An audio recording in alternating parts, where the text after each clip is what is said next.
प्रियंका गुप्ता जी, आपके पास आते हुए पीएम ने कहा कि कुछ परिवारवादी पार्टियां सिर्फ दूसरों की लकीर छोटा करने में लगी रहती थीं। भारतीय जनता पार्टी एकमात्र ऐसी पार्टी है जिसने चाहे आदिवासी समाज हो, दलित समाज हो, हर किसी को आगे लेकर चलने की कोशिश की। और उसमें वो बिरसा मुंडा का भी जिक्र करते हैं, बाबा साहब आंबेडकर का भी जिक्र करते हैं, अटल बिहारी वाजपेयी, श्यामा प्रसाद मुखर्जी और पंडित दीनदयाल उपाध्याय का भी जिक्र करते हैं। प्रियंका गुप्ता जी, देखिए, सबसे पहले तो यही कहना चाहूंगी कि जिन आदिवासियों की वो बात करते हैं, उनके घर, जंगल, जमीन, जल कौन छीन रहा है, ये सबको पता है। किस तरीके से अरावली छीनी जा रही है, वो सबको पता है। पर हकीकत ये है कि ये महापुरुष जो ये स्टेचू लगाए गए हैं, ये हुकूमत के महापुरुष है, ये राष्ट्र के महापुरुष नहीं। क्योंकि अगर राष्ट्र के महापुरुष होते तो राष्ट्र निर्माण में इनका योगदान होता। आप बताइए, श्यामा प्रसाद मुखर्जी का क्या योगदान है? उन्होंने तो फजलुल हक के साथ सरकार चलाई, वो भी एक नहीं तीन जगह सरकार चलाई। और फजलुल हक कौन है, ये सबको पता है। हकीकत यह है कि दीनदयाल उपाध्याय जी क्या है, वो संघ के प्रचारक थे, संघ के लिए प्रति समर्पित थे, संघ को पूरी तरीके से जो है आगे बढ़ाने का काम करते थे।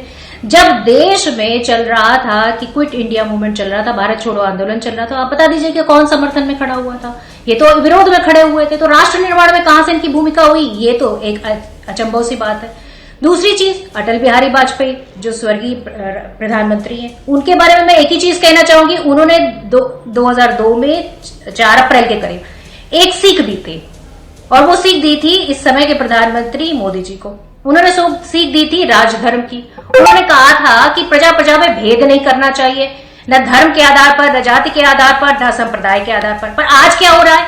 आज मध्य प्रदेश में आप देखिए, असम में देखिए, हरियाणा में देखिए, छत्तीसगढ़ में देखिए, बरेली में देखिए, किस तरीके से क्रिसमस मनाने वालों के बीच में उत्पात मचाया जा रहा है, किस तरीके से विघ्न डाला जा रहा है। और सीबीसीआई जिसने इसका पूरी तरीके से आलोचना की है, प्रधानमंत्री जी ने एक शब्द नहीं बोला। तो क्या ये जो है, जो सीख दिए गए थे स्वर्गीय अटल बिहारी वाजपेयी, तो क्या ये राज्य सरकार की जिम्मेदारी है ना? उपद्रव और तोड़फोड़ हो तो वो नरेंद्र मोदी थोड़ी ना, मतलब क्या करने जाएंगे? राज्य में सरकारें किसकी है मैडम?